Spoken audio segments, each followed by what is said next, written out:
അങ്ങനെ എൻ്റെ ആദ്യത്തെ പടത്തിൻ്റെ ഷൂട്ട് തുടങ്ങി, ആനന്ദവൃത്താന്തം. സ്മൂത്തായിട്ടാണ് ഷൂട്ടും കാര്യങ്ങളൊക്കെ പോയത്. വലിയ ടെൻഷനോ കാര്യങ്ങളോ ഒന്നും ഇല്ലായിരുന്നു. ആലപ്പുഴയിൽ തന്നെ ആയിരുന്നു, ഞാൻ ജനിച്ചു വളർന്ന സ്ഥലത്ത് തന്നെയായിരുന്നു ഷൂട്ടൊക്കെ. എനിക്ക് പരിചയമുള്ള സ്ഥലങ്ങളിലൂടെയായിരുന്നു പോയത്. മനോജ് കെ ജയന് ആദ്യമായിട്ടാണ് ആ പടത്തിൽ അഭിനയിച്ചിട്ടുണ്ട്. ഇന്നസെൻ്റ് ആയിട്ടുണ്ട്, രഞ്ജിനിയായിരുന്നു അതിൻ്റെ അകത്ത് ഹീറോയിൻ, സായി കുമാറുണ്ട്, മീന ചേച്ചിയുണ്ട്. അങ്ങനെ ഒരു നിരയുണ്ടായിരുന്നു അതിനകത്ത്. വളരെ സ്മൂത്തായിട്ടാണ് ഷൂട്ട് പോയത്.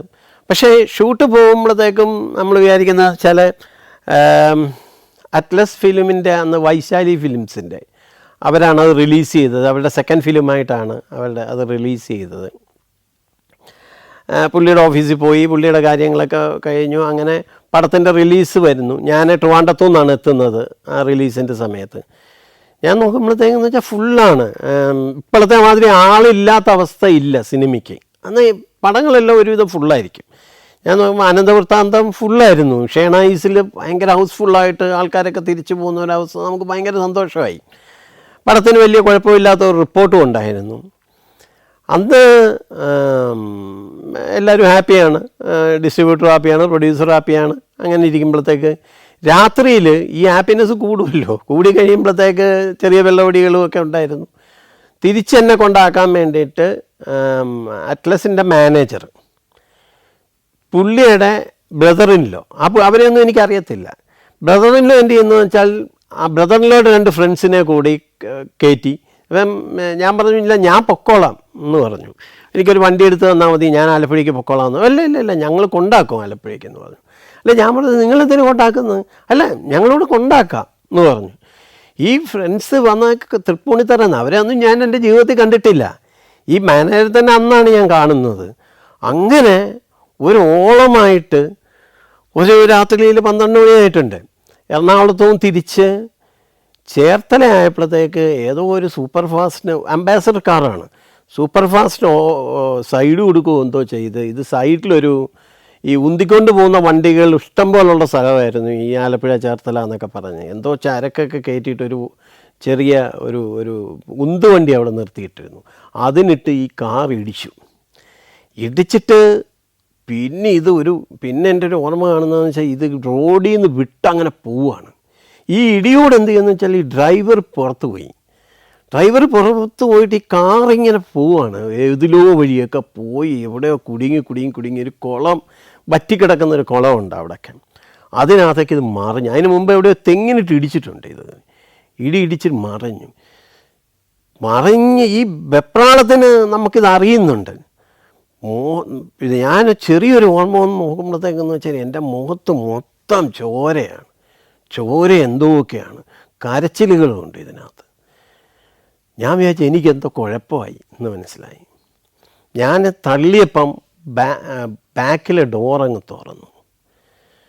തുറന്നിട്ട് ഞാൻ പുറത്തിറങ്ങിയത് മാത്രമേ എനിക്ക് ഓർമ്മയുള്ളൂ. ഞാൻ അവിടെ വീണു. ഈ ആക്സിഡൻറ്റ് നടക്കുന്നതിന് ഒരു 5 മിനിറ്റ് മുമ്പ് ഇത് വേറൊരു സ്ഥലത്ത് നിർത്തിയിട്ട് അവിടുന്ന് ഇവർ നാരങ്ങ വെള്ളം കുടിച്ചു, സിഗരറ്റ് മേടിച്ച് വലിച്ചു. അതുവരെ ഞാൻ മുമ്പിലായിരുന്നിരുന്നത്.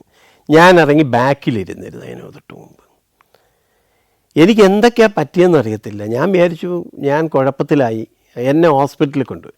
ആരോ ഒക്കെ അപ്പം എൻ്റെ ഒരു ഓർമ്മയിലെന്ന് വെച്ചാൽ ഞാൻ എണീറ്റ് പുറത്ത് നിൽക്കുമ്പോഴും ദൂരത്തുനിന്ന് കൂവിക്കൊണ്ട് ആൾക്കാരൊക്കെ വരുന്നത് കാണാം. അങ്ങനെ അവർ വരുമ്പോഴത്തേക്ക് ഞാൻ താഴെ വീണു. പിന്നെ ഒരു ഹോസ്പിറ്റൽ ബെഡിലാണ് ഞാൻ ഓർമ്മ വരുന്നത്. എന്നെ എല്ലാം തുടച്ചുകൊണ്ടിരിക്കുന്നു. പക്ഷേ എൻ്റെ ഭാഗ്യത്തിന് എൻ്റെ പുറത്ത് ഒരു മുറിവ് പോലും ഇല്ല. ഒരു ഗ്ലാസ് പീസ് പോലും കയറിയിട്ടില്ല. ഫുള്ള് ഗ്ലാസ്സായിരുന്നു മേത്തൊക്കെ. ഒരു ഗ്ലാസ് പീസ് പോലും കൊണ്ട് കയറിയിട്ടില്ല. അപ്പോഴാണ് ഞാൻ അറിഞ്ഞത് 5 മിനിറ്റ് മുമ്പ് വരെ ഞാൻ ഇരുന്ന ആ സീറ്റിൽ, ഫ്രണ്ട് സീറ്റിൽ ലെഫ്റ്റ് സൈഡിൽ ഇരുന്ന ആൾ മരിച്ചുപോയി ഇടിച്ചിട്ട്. അയാളുടെ തെങ്ങിൽ പോയി ഇടിച്ച് അയാൾ അവിടെ ഇരുന്ന് പോയി. അയാളുടെ പോർഷനിലെ ആ ബെഡും ഫ്ലഷും തെറിച്ചതാണ് എൻ്റെ മേത്തൊക്കെ ഉണ്ടായത്. എല്ലാവരും ക്രിട്ടിക്കലി പ്രോബ്ലത്തിലാണ്, വളരെ ക്രിട്ടിക്കൽ സിറ്റുവേഷനിലായിരുന്നു എല്ലാവരും, ഞാൻ ഒഴിച്ചെല്ലാവരും. ഇതെനിക്ക് ഞാൻ രാത്രിയിൽ തിരിച്ച് പോയിരുന്നു. എന്നെ ഹോസ്പിറ്റലിൽ നിന്ന് ഡിസ്ചാർജ് ചെയ്യാൻ എനിക്ക് കുഴപ്പമൊന്നുമില്ല. ഈ പ്രൊഡ്യൂസേഴ്സൊക്കെ എത്തി. ഞാൻ തിരിച്ച് പോയിട്ട് ആ സ്ഥലം കണ്ടു കഴിഞ്ഞപ്പോൾ ഞാൻ ഞെട്ടിപ്പോയി. ആ കാറൊന്നുമില്ലാതെ ഒരു അംബാസഡർ കാർ ഒരു പപ്പടം മാതിരിയായിപ്പോയി. അത് ഭയങ്കര ഒരു വല്ലാത്ത ആക്സിഡൻ്റ് ആയിരുന്നു. അവർക്കെല്ലാവർക്കും കുറേ കാലത്തേക്ക് അവർ ട്രീറ്റ്മെൻറ്റിലും കാര്യങ്ങളിലും ഒക്കെ ആയി. ഞാൻ മാത്രം ഒന്നുമില്ലാതെ രക്ഷപ്പെട്ടു പോകുന്നു ദൈവത്തിൻ്റെ കൃപയാൽ. ഇന്ന് ഉണ്ടെങ്കിൽ തന്നെയും ഇതെന്നെ ഭയങ്കരമായിട്ട് അങ്ങ് ഒലച്ച് കളഞ്ഞു മാനസികമായിട്ട്. എനിക്ക് പുറത്തിറങ്ങാൻ പറ്റാത്തൊരു സിറ്റുവേഷൻ ഉണ്ടായി. ഒരു പേടി, വാഹനം ഓടിക്കാൻ പേടി. അതിന് പിന്നെ ഞാനിപ്പോഴും ഡ്രൈവ് ചെയ്യുന്ന ഒരാളല്ല. ഈ പേടി ഇപ്പോഴും എൻ്റെ മനസ്സിൽ നിൽപ്പുണ്ട്.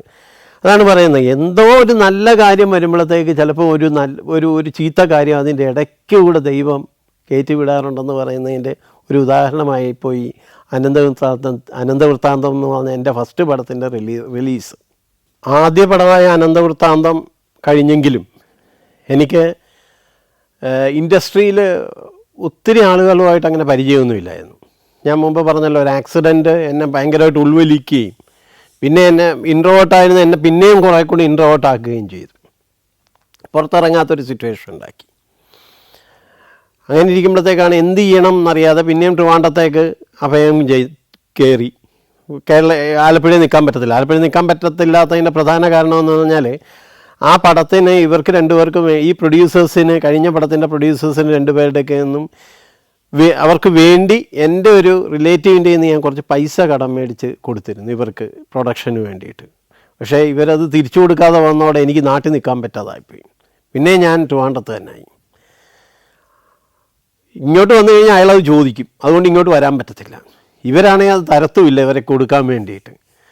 അങ്ങനെ ഭയങ്കരമായിട്ട് സ്ട്രഗിൾ ചെയ്തുകൊണ്ടിരിക്കുമ്പോഴത്തേക്ക് ഇടയ്ക്ക് വന്നു പോകുന്ന ഒരാളായിരുന്നു എൻ്റെ ആശ്വാസം എന്ന് പറഞ്ഞാൽ ഒരു മുഹമ്മദ് അലി ഇടയ്ക്ക് വരും. ഇങ്ങനെ പണ്ട് പഠിച്ചതാണ്, ഇൻസ്റ്റിറ്റ്യൂട്ടിൽ പഠിച്ചതാണ്. പുള്ളി കാസർഗോഡ് എവിടെയോ ഉള്ള ഒരാളാണ്. ആക്ടിങ് ആണ് പുള്ളി പഠിച്ചത് എന്നും എനിക്ക് ഓർമ്മയുണ്ട്. അപ്പം പിന്നെ ഒരു പടമൊക്കെ ചെയ്ത് കഴിഞ്ഞാൽ ആ ഓർമ്മയ്ക്ക് എന്നെ ഇടയ്ക്ക് വിളിക്കും. ഞാൻ വന്നിട്ടുണ്ട് കേട്ടോ.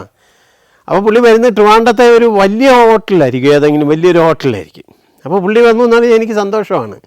കുറച്ച് ദിവസത്തേക്ക് ഒരു 3-4 ദിവസം പുള്ളി അവിടെ കാണും. ഫുഡും കാര്യങ്ങളും എല്ലാം അവിടെ നടക്കും എന്നുള്ളൊരു സിറ്റുവേഷൻ. അങ്ങോട്ട് ചെന്ന് കയറി കൊടുത്താൽ മതി, പുള്ളി നോക്കിക്കോളും, നമ്മളെ സ്പോൺസർ ചെയ്തോളും മൊത്തത്തിന്.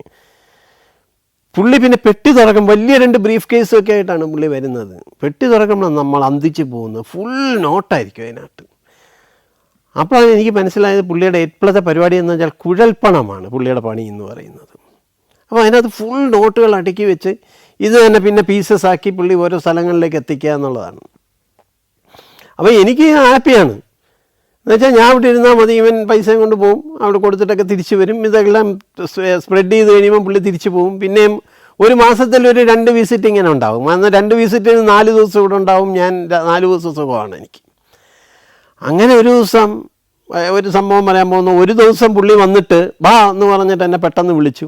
ഒരു വലിയ ഹോട്ടലിൽ ഞാൻ ചെന്ന് കയറി. ഞാൻ അന്ന് 2 ദിവസമായിട്ട് ഭക്ഷണമേ കഴിച്ചിട്ടുള്ളൂ, ഇന്നും കറക്റ്റായിട്ട്. എന്നുവെച്ചാൽ പ്രശ്നങ്ങളാണ്. എന്ന് വെച്ചാൽ ഇങ്ങോട്ട് വീട്ടിലേക്ക് വരാൻ പറ്റത്തില്ല, വീട്ടിൽ നിന്ന് പൈസ മേടിക്കാൻ പറ്റില്ല. ഒരു പടം കഴിഞ്ഞുകൊണ്ട് വീട്ടിൽ നിന്ന് പൈസ മേടിക്കാൻ പറ്റില്ല. കൂട്ടുകാരുടെയൊക്കെ പൈസ ചോദിക്കുക എന്ന് പറയുന്നത് അതൊരു ഈഗോയിൽ ഹർട്ട് ചെയ്യുന്നതുകൊണ്ട് അതും പറ്റത്തില്ല. അങ്ങനെ അവിടെ ചുറ്റിത്തിരിഞ്ഞ് നിൽക്കുമ്പോഴത്തേക്കാണ് ഈ പുള്ളി വന്ന് വിളിക്കുന്നത്. ബാ എന്ന് പറഞ്ഞ് വിളിച്ചു. അവിടെ ചെന്നുടനെ 2 പെഗ് മദ്യം എനിക്ക് തന്നു. ഞാൻ ആ 2 ദിവസമായി ഭക്ഷണം കഴിച്ചിട്ടില്ല, അതിൻ്റെ പുറത്ത് മദ്യം കൂടെ കുടിച്ചു കഴിയുമ്പോൾ എനിക്ക് വിശന്നിട്ട് നിൽക്കാൻ പാടില്ല. ഉടനെ അവൻ എന്തോ ഒരു ഫോൺ വന്നു, പെട്ടെന്ന് അവിടെ നിന്ന് മാറണമെന്നെന്തോ ഫോൺ വന്നു. അവൻ പറഞ്ഞാൽ നമുക്ക് വെക്കേറ്റ് ചെയ്യാം, നീ പൊക്കോ, ഞാൻ വിളിക്കാമെന്ന് പറഞ്ഞ് ഇവൻ എന്നെ പുറത്ത് ഞങ്ങൾ 2 പേരും കൂടെ വെക്കേറ്റ് ചെയ്ത് പുറത്തിറങ്ങി. ഇവൻ ഒരു ടാക്സി എടുത്ത് പോവുകയും ചെയ്തു. എനിക്ക് എങ്ങോട്ടാണ് പോകേണ്ടതെന്ന് അറിയത്തില്ല. അവൻ പോയി കഴിഞ്ഞപ്പോൾ എനിക്ക് തല കറങ്ങി തുടങ്ങി. ഒന്നാമതകത്ത് ഇപ്പം ചെന്ന മദ്യത്തിൻ്റെയും 2 ദിവസം ഭക്ഷണം കഴിക്കാത്തതിൻ്റെയും ഞാനവിടെ ഉരുണ്ട് വീണ് കഴിഞ്ഞ് കുറച്ച് ആൾക്കാർ എന്നെ വന്ന് എടുത്ത് സൈഡിലേക്ക് കിടത്തി കഴിഞ്ഞപ്പോഴത്തേക്ക് അവർക്ക് മദ്യത്തിൻ്റെ മണം വന്നത്. അപ്പോൾ അവർ തോന്നി കാണും, അവർ പറഞ്ഞു വെള്ളം അടിച്ചിട്ട് വീണതാ എന്ന് പറഞ്ഞിട്ട് അവർ ഇട്ടിട്ട് പോയി. ഞാൻ അവിടെ നിന്ന് പിന്നെ ആരോ വന്ന് ഞാൻ വെള്ളമൊക്കെ കുടിച്ച് പിന്നെ റൂമിലേക്ക് എത്തി. അത് നമുക്ക് മറക്കാൻ പറ്റാത്തൊരു സംഭവമാണ്. എന്ന് വെച്ചാൽ ഇങ്ങനെ വന്ന് ഭക്ഷണം മേടിച്ച് തരാൻ വന്നിരുന്ന ആൾ മദ്യം തന്ന ആളെ ഉരുണ്ട് വീണിട്ട് മറ്റവൻ പോയി കളഞ്ഞു എന്ന് പറയുന്നൊരു സിറ്റുവേഷൻ വല്ലാത്തൊരു സിറ്റുവേഷനാണ്. പിന്നെ അങ്ങനെ മുഹമ്മദ് അലിയെ കണ്ടിട്ടില്ല. ഇപ്പം മുഹമ്മദ് അലി എവിടെ ആവുമെന്ന് എനിക്കറിയത്തില്ല. ചിലപ്പോൾ വലിയ അണ്ടർവേൾഡിൻ്റെ ഏതെങ്കിലും വലിയ ആളായിട്ട് എവിടെയെങ്കിലും ഇത് കേൾക്കുന്നുണ്ടാവാം, ചിലപ്പം വേറെ എന്തെങ്കിലും ജോലി ചെയ്യുന്നുണ്ടാവാം, അതിനെക്കുറിച്ച് അറിയത്തില്ല. Germany, Poland, Bosnia and Herzegovina, Kyrgyzstan. സഞ്ചാരം വോള്യം നമ്പർ 19. ഫുൾ HD-യിലുള്ള ഈ അപൂർവ ദൃശ്യയാത്രാ വിവരണ ശേഖരം സ്വന്തമാക്കാൻ സഞ്ചാരം എന്ന് SMS ചെയ്യൂ. ഫോൺ 99954422. അന്ന് പിന്നെ ഏക ആശ്വാസം എന്ന് പറയുന്നത് നമ്മുടെ കഴിഞ്ഞുകൊണ്ടിരിക്കുന്നതിന് ഏക ആശ്വാസം നമ്മുടെ ഫ്ലവേഴ്സ് ചാനലിൻ്റെ ശ്രീകണ്ഠൻ നായരാണ്. അപ്പോൾ ശ്രീകണ്ഠൻ നായർ അന്ന് AER-ലാണ്. അപ്പം നമ്മൾ ഉച്ച കഴിയുമ്പോഴത്തേക്ക് ഒരു കഥയൊക്കെ ആയിട്ട് ശ്രീകണ്ഠൻ നായരുടെ അടുക്കിലേക്ക് എത്തും.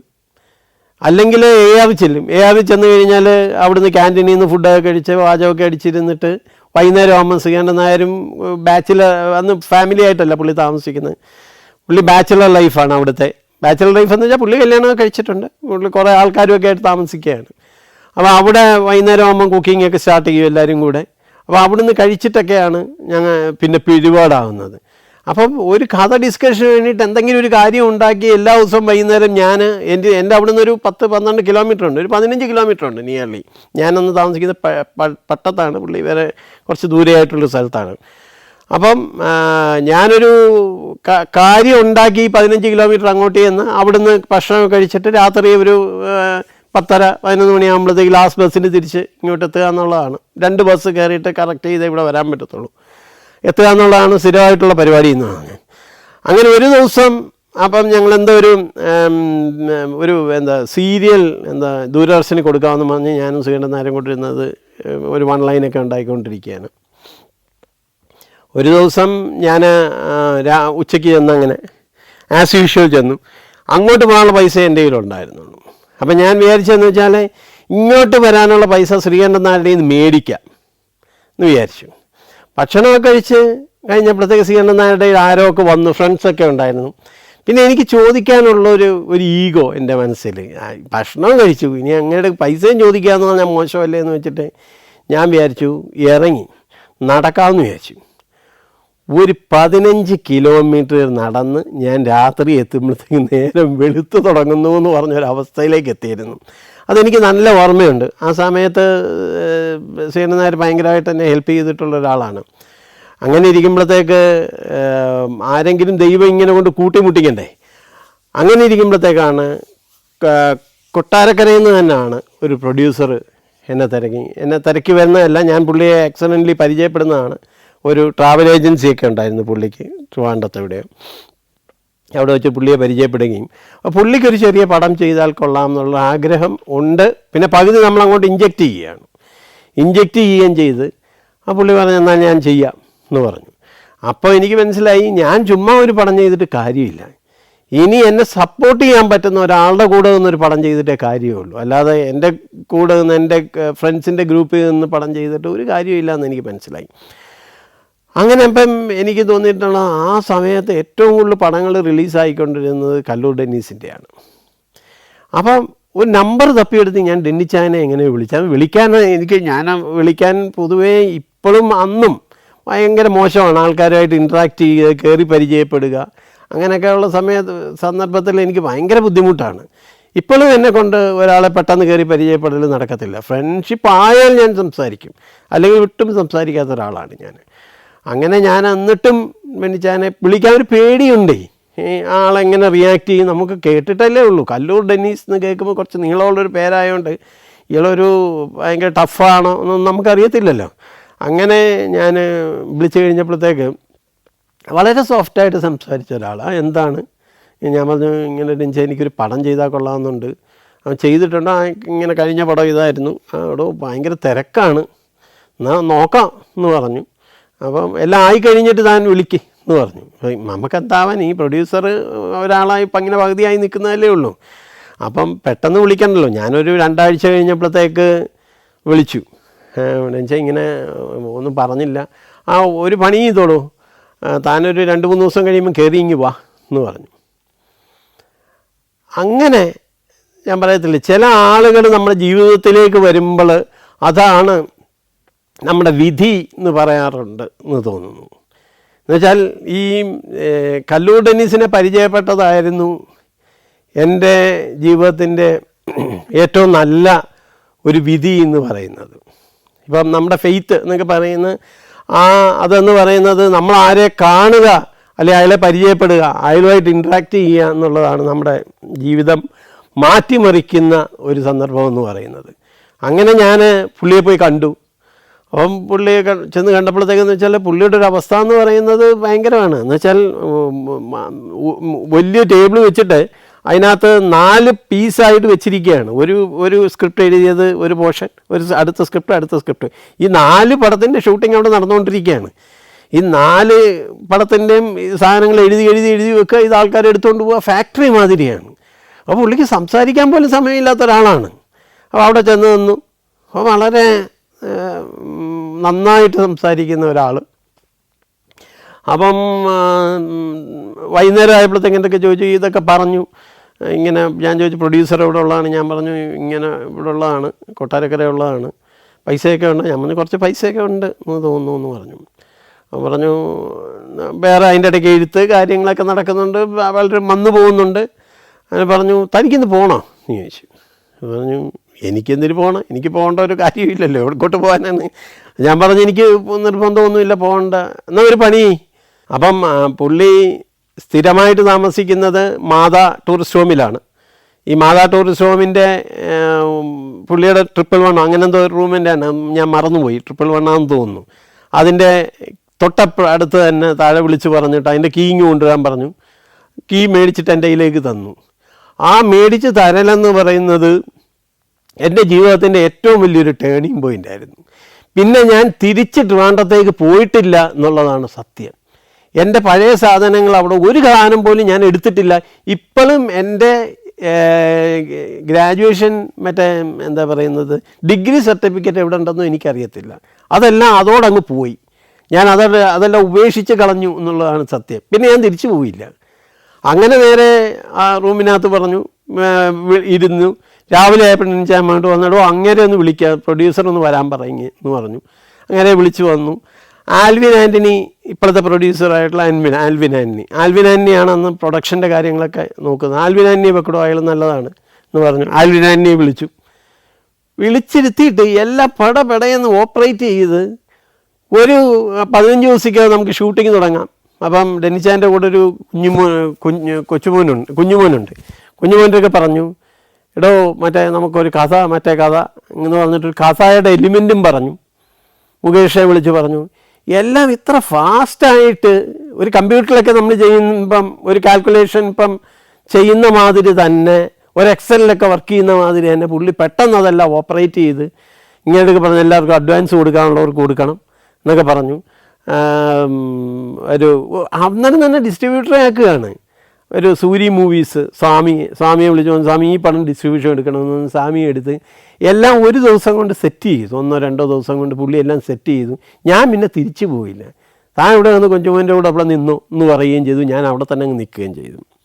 അതായിരുന്നു ഡെന്നിച്ചാൻ്റെ ആ ഒരു വർക്കിംഗ് പാറ്റേൺ എന്ന് പറയുന്നത്. ആ പടത്തിനോടെ എൻ്റെ ജീവിതത്തിലേക്ക് 3 പേര് കടന്നു വന്നു.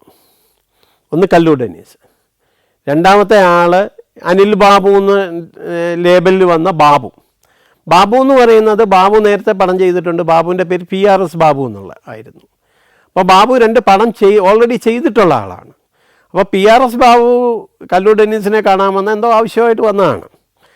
ആ സമയത്ത് എന്ത് പറ്റിയെന്ന് വെച്ചാൽ എൻ്റെ അസോസിയേറ്റ് ആയിരുന്ന ആൾ പെട്ടെന്ന് പുള്ളിക്ക് ചിക്കൻ ബോക്സ് ആയിട്ട് പുള്ളി വരാതായി. വിളിച്ചു പറഞ്ഞു വരാൻ പറ്റത്തില്ല എന്ന് വിളിച്ചു പറയുകയും, എനിക്ക് ഷൂട്ടിൻ്റെ തലേന്ന് എനിക്ക് വർക്ക് ചെയ്യാൻ ആളില്ല. എൻ്റെ കൂടെ ഉള്ളതെന്ന് വെച്ചാൽ എൻ്റെ കൂടെ ഇൻസ്റ്റിറ്റ്യൂട്ടിലൊക്കെ പഠിച്ച ആൾക്കാരൊക്കെയാണ്, അവർ അത്ര എക്സ്പീരിയൻസ്ഡ് അല്ല അത്ര ഒരു കൊമേഴ്സ്യൽ പടം ചെയ്യാൻ. അപ്പോൾ എനിക്കൊരാളെ വേണം. അപ്പോൾ ഡെന്നിച്ചാൻ പറഞ്ഞ ഒരു പണി ചെയ്യാം, ഞാൻ ബാബുവിൻ്റെയൊക്കെ ചോദിക്കാം എന്ന് പറഞ്ഞിട്ട് ബാബു 2 പടം ചെയ്താണോ ബാബു വർക്ക് ചെയ്യുമോ അറിയത്തില്ലല്ലോ എൻ്റെ കൂടെ. അപ്പോൾ ബാബുവിൻ്റെയൊക്കെ ചോദിച്ചപ്പോൾ ബാബു റെഡിയാണ്. അങ്ങനെയാണ് ബാബു എൻ്റെ ഒരു ലൈഫിലേക്ക് വരുന്നത്. ബാബു വളരെ സാത്വികനായിട്ടുള്ള ഒരാളാണ്, പക്ക വെജിറ്റേറിയൻ ആയിട്ടൊരാളാണ്. എൻ്റെ ക്യാരക്ടറിന് ജസ്റ്റ് ഓപ്പോസിറ്റ് ആയിട്ടൊരാളാണ് പുള്ളി. പക്ഷേ ഭയങ്കര വർക്ക് എക്സ്പീരിയൻസ്ഡ് ആയിട്ടുള്ള, ഹരിഹര സാറിൻ്റെയൊക്കെ കൂടെ ഒത്തിരി വർക്ക് ചെയ്ത്, ബദൻ്റെയൊക്കെ കൂടെ വർക്ക് ചെയ്തിട്ടുള്ള വളരെ എക്സ്പീരിയൻസ്ഡ് ആയിട്ടുള്ള ഒരാളാണ്.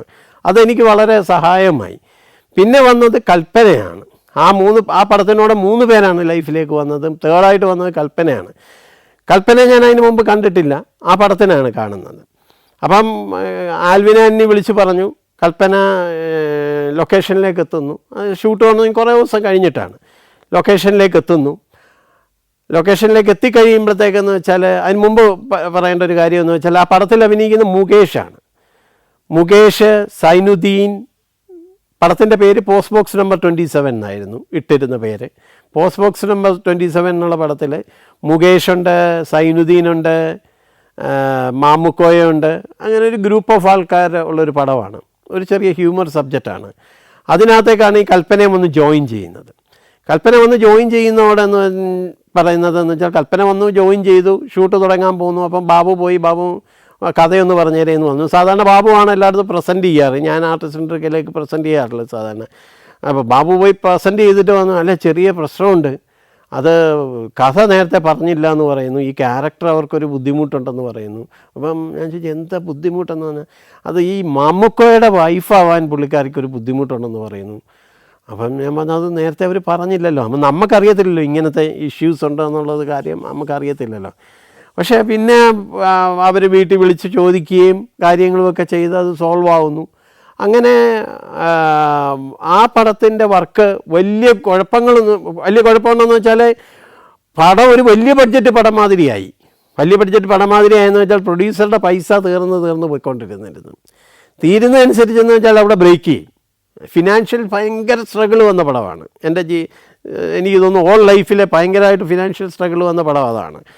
അത് സ്റ്റോപ്പ് ചെയ്യും. പിന്നെ ഈ പ്രൊഡ്യൂസർ പൈസ കുറച്ച് എവിടെ നിന്നെങ്കിലും ഒപ്പിച്ചുകൊണ്ട് വരും. ഞാൻ ഡെന്നിച്ചാൻഡ്രയ്ക്ക് തന്നെ നിൽക്കും. ഒപ്പിച്ചുകൊണ്ട് വന്നു കഴിയുമ്പം പിന്നെ അടുത്ത ഷെഡ്യൂളിൽ തുടങ്ങും. അങ്ങനെ ട്രിവാൻഡ്രം, കൊല്ലം, ആലപ്പുഴ, എറണാകുളം, കാലിക്കറ്റ് എന്ന പല സ്ഥലങ്ങളിൽ വെച്ചിട്ടാണ് അത് ഷൂട്ട് ചെയ്ത് തീർത്തത് ആ പടം.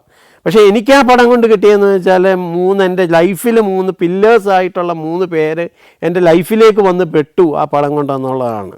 അപ്പോൾ ആ പടം തീർന്നു കഴിഞ്ഞപ്പോഴത്തേക്ക് അത് റിലീസായി കഴിഞ്ഞപ്പോഴത്തേക്ക് കല്ലു ഡെന്നീസ് പറഞ്ഞു എങ്കിൽ നിങ്ങൾക്കൊരു പണി ചെയ്തൂടെ, നിങ്ങൾക്ക് 2 പേർക്കൂടെ പടം തുടങ്ങിയാൽ എന്താണ്, അനിൽ ബാബു എന്ന് പറയുന്ന പേരിൽ നിങ്ങൾ 2 പേരും കൂടെ പേരിൽ പടം ചെയ്താൽ നല്ലതായിരിക്കും. അങ്ങനെ പുള്ളി പറഞ്ഞു അങ്ങനെ ഒരു പടം ഞാൻ സെറ്റാക്കി വെച്ചിട്ടുണ്ട്, വേണമെങ്കിൽ നിങ്ങൾ അത് തുടങ്ങിക്കോ എന്ന് പറഞ്ഞു. അന്ന് മുതലാണ് അനിൽ ബാബു ഒരു ലേബൽ മലയാള സിനിമയിൽ വന്നത്. ക്യാമറ ചെയ്തുകൊണ്ടിരുന്നത് രവി കെ ചന്ദ്രനാണ്. അപ്പോൾ രവിയുടെ ബാക്കിൽ ഞാൻ ഇപ്പോൾ ഉണ്ട്. ഈ മീറ്റിംഗ് നടന്നുകൊണ്ടിരിക്കുന്നിടത്ത് ഇത് ബ്ലാസ്റ്റ് ആവുന്നതാണ് സീക്വൻസ് എന്ന് പറയുന്നത്. ഇത് അയാൾ 1, 2, 3 വിളിച്ച് ബ്ലാസ്റ്റായി. ബ്ലാസ്റ്റ് എന്ന് പറയുന്നത് നമ്മൾ പ്രതീക്ഷിക്കാത്തൊരു ബ്ലാസ്റ്റാണ്. നമ്മൾ വിചാരിച്ചു ചെറിയ തീ അവിടെ പിടിക്കുമെന്നേ വിചാരിച്ചുള്ളൂ. ഇതങ്ങോട്ട് ഭീകരമായ ഒരു പൊട്ടലായിപ്പോയി. ഈ 3 ബോംബൂടെ പൊട്ടിയപ്പോൾ, പെട്രോൾ ബോംബൂടെ പൊട്ടിയപ്പം ഭീകരമായിപ്പോയി. നമ്മൾ ക്യാമറയുടെ അവിടെയൊക്കെ നമ്മുടെ ഈ കരിഞ്ഞങ്ങ് പോയി മൊത്തത്തിൽ.